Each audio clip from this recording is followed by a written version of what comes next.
সেটা হলো যে চুলের জন্য দেখুন যে অনেকগুলো প্রোডাক্ট আছে, যেমন এই কন্ডিশনার আছে, শ্যাম্পু আছে, তারপর অ্যালোভেরা জেলের জন্য তো পরামর্শ দেওয়া হয়, তারপর আরো বেশ কয়েকটা প্রোডাক্ট আছে। তার মধ্যে আসলে সবাই তো মনে করেন যে অনেকে আছে চুলের জন্য প্রোডাক্ট চায়, কিন্তু চুলের জন্য প্রোডাক্ট আসলে কোনগুলা দিলে ভালো হবে, সবাই তো সবগুলা প্রোডাক্ট নেবে না।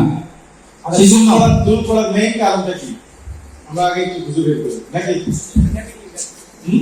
চুল পড়ার মেইন কারণ হলো তো বিভিন্ন কারণে তো হয়। ট্রেস মিনারেলের কারণে এটা হয়। মিনারেল, আমাদের শরীরে মিনারেলের ঘাটতি প্রচুর। মিনারেল বডিতে যদি কম হয় তাহলে থাইরয়েড প্রবলেম হবে। আপনি দেখবেন যাদের থাইরয়েড প্রবলেম মোটা হয়ে যাচ্ছে, ভাত না খেলে মোটা হয়ে যাচ্ছে, এর কারণ থাইরয়েড প্রবলেম। থাইরয়েড প্রবলেম কেন হয়? মিনারেলসের কারণে। চুল পড়ে যাচ্ছে কেন? মিনারেলসের কারণে। অনেকে দেখবেন ঘুম কম হয়, হয় না, ঘুম যাইতে চাইলেও হয় না, অতিরিক্ত মেডিসিন খাওয়ার কারণে বডিতে মিনারেলের ঘাটতি হয়ে গেছে, মিনারেলসের কারণে। তাহলে চুল পড়ার ক্ষেত্রে ট্রেস মিনারেলের ঘাটতি খুব ইম্পর্টেন্ট। মানে মিনারেলটা আপনাকে আগে বডিতে দিতে হবে, আর এটা দেওয়ার জন্য দুইটা সোর্স আছে পরে পরে, light Alva, aloe vera gel. Light Alva, aloe vera gel. কারণ যার চুল পড়তেছে তার ভিতর থেকে রিপেয়ার করতে হবে আগে। আগেই শ্যাম্পু কন্ডিশনার দেওয়া যাবে না, আগে অ্যালোভেরা স্প্রে দেওয়া যাবে না।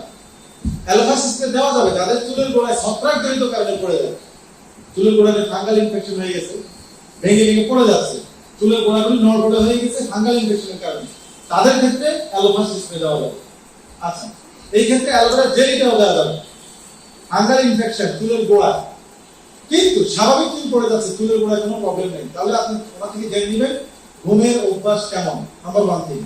নাম্বার 2 থিং হচ্ছে ওনাকে অবশ্যই অ্যালোভেরা জেল আর লাইট আলটা ইউজ করতে হবে,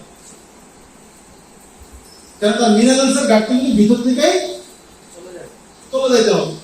সেই জন্য ওনাকে বলবেন আগে খান, এরপর ইউজ করার জন্য দেবো, আগে ইউজ করার জন্য দেবো না। অ্যালোভেরার মূল কারিশমা হচ্ছে আপনি যখন কাউকে শ্যাম্পু দিবেন ঘরে ঘরে, দেওয়ার সাথে সাথে তার চুল পড়া বেশি হয়ে যাবে। আচ্ছা, যে চুলগুলি পড়ে যায় এই চুলগুলির কোনো গোড়া কিন্তু নাই। আপনি এমনিতে একটা চুল টেনে বের করেন, দেখবেন চুলের সাদা অংশ পাওয়া যায়, কিন্তু যেই চুলগুলি সাবান বা শ্যাম্পু ইউজ করার কারণে পড়ে যায় এগুলি কিন্তু ভেঙে দেওয়া অংশগুলি মাঝখানে মাঝখানে ভেঙে যায়। কেন? প্রেসিডেন্টাল ব্যান্ডের কারণে। সো তাকে আগে লাইটারটা ইউজ করা, 3 মাস ইউজ করাবেন। 9 মাস, 3 মাসে 6টা লাইটারটা ইউজ করাবেন। এরপরে দেখবেন ওনাকে চুল পড়ার জন্য শ্যাম্পু দেওয়া লাগবে, দেখবেন এনার্জি হয়ে গেছে। ক্লিয়ার? আগে ভিতর থেকে রিপেয়ার করতে হবে, অ্যালোভেরা জেল দিবেন, লাইটারটা দিবেন, এরপরে বাকি প্রোডাক্টগুলো দিবেন। সামনে যেহেতু আমাদের ট্যাবলেট ফরম্যাট আসতেছে, ট্যাবলেট ফরম্যাট আসার কারণে লাইটারটা তো আপনার লাগবে না। কি লাগবে? Naturemin royal gel. Naturemin royal gel. So substitute product হচ্ছে ফরএভার লাইট আলট্রা। প্রতিদিন রাতে যদি উনি হেলদি হয়, আর চুল পড়ে যাওয়ার হেলদি আছে না, অবশ্যই তার ওয়েট কমানোর জন্য ফ্যাটগুলি বডি থেকে কমাইতে হবে। ঠিক আছে? ক্লিয়ার? Yes, thank you. আছেন 5 জন থেকে প্রশ্ন নিবে, একজন গেল। সেকেন্ড,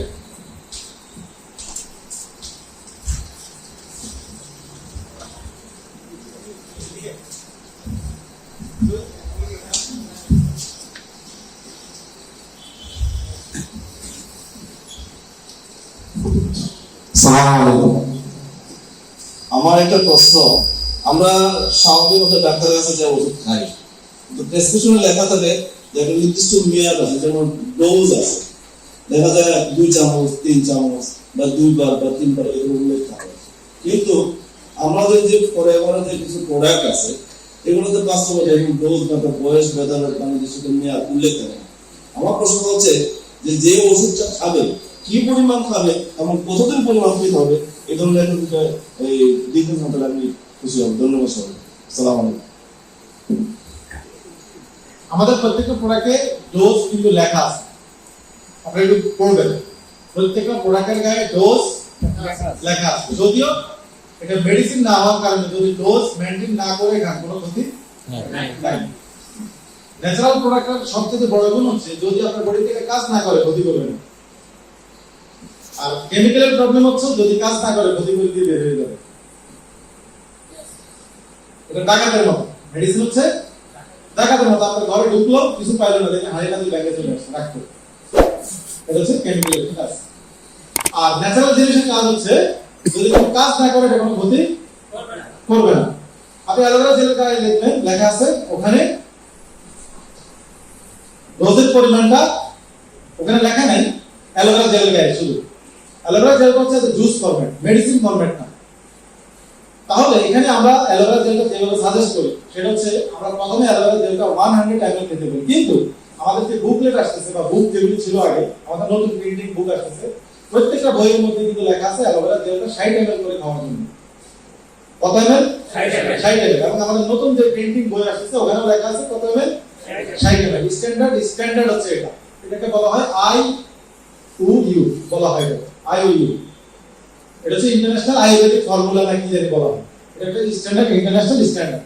তাহলে 60 ml এর জায়গায় এবার আমরা কিভাবে মেইনটেইন করি? যেমন ছোট বাচ্চাদের ক্ষেত্রে আমরা 60 ml 30 ml বয়স যদি মেইনটেইন করি। আবার আমরা যারা বড়, আমরা যারা অ্যাডাল্ট, আমরা তাদের ক্ষেত্রে 100 ml মেইনটেইন করি বাংলাদেশে। কারণ অন্যান্য দেশের মানুষের বডির থেকে আমাদের বডি টক্সিন বেশি নিয়ে আমরা চলাফেরা করি, সেই জন্য আমরা 100 ml প্রতিদিন একবার সকালবেলা খেতে পারি। এটা হচ্ছে অ্যালোভেরা জেল। নেকটারের ক্ষেত্রে সেম। ফরওয়ার্ড ফ্রিডমের ক্ষেত্রে ভিন্ন। ফরওয়ার্ড ফ্রিডমের ক্ষেত্রে বলা আছে যে আপনি প্রতিদিন ভরা পেটে খাবেন 2 বার, 60 ml করে 2 বার। ফরওয়ার্ড ফ্রিডম হচ্ছে ভরা পেটে 60 ml করে 2 বার। Aloe vera nectar, aloe vera gel, bits and pieces same. Bits and pieces যেহেতু স্পেশালি বাচ্চাদের জন্য, তো বাচ্চাদেরকে আমরা পরিমাণ মতো দেব। যেমন আপনি বাসায় দুধ কিনে নিয়ে গেলেন 2 লিটার, বাচ্চার ক্ষেত্রে আপনি কি তাকে 1 গ্লাস দিয়ে দিবেন? তখন আপনি কি করেন, তাকে 1 কাপের চাইতে একটু কম দিচ্ছেন, কারণ এটা একটা আইডিয়া। যেহেতু আমাদের প্রোডাক্টগুলো দুধের মতো নিউট্রিশন, বাচ্চার ক্ষেত্রে কতটুকু দেওয়া যাবে এটা আপনার একটা আইডিয়ার মধ্যে দুধ যখন খাওয়ানোর সময় থাকে ঠিক সেম ফর্মুলায় আপনি এটাকে ইউজ করতে পারেন। এবার আপনি যদি মনে করেন আপনার বাচ্চার নিউট্রিশন ব্যাক প্রবলেম বেশি, সেক্ষেত্রে আপনি 2 বেলা খাওয়াতে পারেন, কোনো প্রবলেম নেই। 3 বেলা খাওয়াতে পারেন, কোনো প্রবলেম নেই। 5 বেলা খাওয়াতে পারেন, কোনো প্রবলেম নাই। ফরএভারের প্রোডাক্টের কোনো সাইড এফেক্ট যেহেতু নাই, তাহলে প্রবলেম নাই। এইবার আপনি ডোজটাকে ওইভাবে মেইনটেইন করতে পারবেন। তবে প্রত্যেকটা প্রোডাক্টের গায়ে লেখা আছে, চাইলে আপনি কোনো ধরনের ফিজিশিয়ান ডাক্তারের সাথে পরামর্শ করে প্রোডাক্টগুলি সেবন করতে পারেন, কোনো সমস্যা নাই। কেন ফরএভার এটা লিখে দিল? কারণ আপনার যদি সন্দেহ হয় যে আমি আমার একজন ডক্টরের সাথে ডিসকাস করে খাবো, সেই ক্ষেত্রে আপনি এটা ডাক্তারের কাছে নিয়ে প্রেসক্রাইব করে খেতে পারেন, কোনো সমস্যা সেক্ষেত্রে নেই। পাশাপাশি ট্যাবলেট ফরম্যাটের ক্ষেত্রে প্রত্যেকটা প্রোডাক্টের গায়ে ডোজ লেখা আছে, RG প্লাসের ডোজ লেখা আছে, ফাইবারের ডোজ লেখা আছে, লাইট আলট্রা ডোজ কিন্তু লেখা আছে। কিন্তু আমাদের দেশে যেহেতু আমরা ট্রিটমেন্ট বেসিস মানে রোগীদের ক্ষেত্রে প্রোডাক্টগুলি আমরা বেশি দিয়ে থাকি, সেই ক্ষেত্রে আমাদেরকে একটু চিন্তা ভাবনা করে দিতে হবে। যেমন ডায়াবেটিস পেশেন্ট, ওজন বেশি, তার ক্ষেত্রে যখন আমরা লাইট আলট্রাটা ইউজ করাই, সেই ক্ষেত্রে আমরা অবশ্যই তার খাবারের পরিবর্তনটা আমাদেরকে করে দিতে হবে। আর পরিবর্তন না করে শুধু লাইট আলট্রাকে যদি আমরা স্বাভাবিক খাবারের সাথে মেইনটেইন করাই, তাহলে ডায়াবেটিস কিন্তু বেড়ে যাবে, ডায়াবেটিস নিয়ন্ত্রণের বাইরে চলে যাবে। কারণ লাইট আলট্রা পরিপূর্ণ একটি খাবার, এই খাবার খেয়ে আর অতিরিক্ত খাবার খাওয়ার প্রয়োজন নাই। সো লাইট আলট্রা আপনারা যাকে বিক্রি করবেন, যদি সে ডায়াবেটিস পেশেন্ট হয়, তাহলে অবশ্যই তার রাতের খাবারটা পরিবর্তন, রুটি, সবজি এগুলো তার না খেলে চলবে।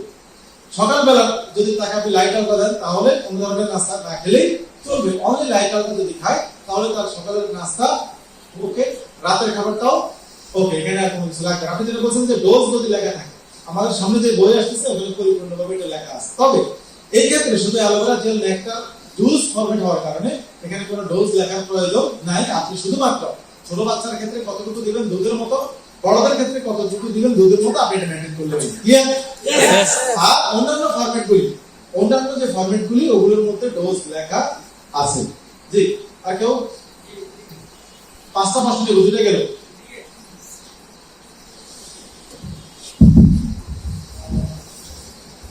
আসসালামু আলাইকুম।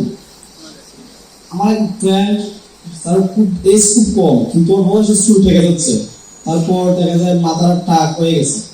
কিন্তু এই ধরনের খুব ভালো প্রোডাক্ট আছে কিনা আমাদের পরিবারে, আচ্ছা, সেটা জানার জন্য আমার আপনারা কোম্পানি প্রোডাক্ট রিলেটেড প্রশ্ন করবেন, এটা একটা রোগ রিলেটেড প্রশ্ন, তারপর আমি অ্যানসার দিচ্ছি।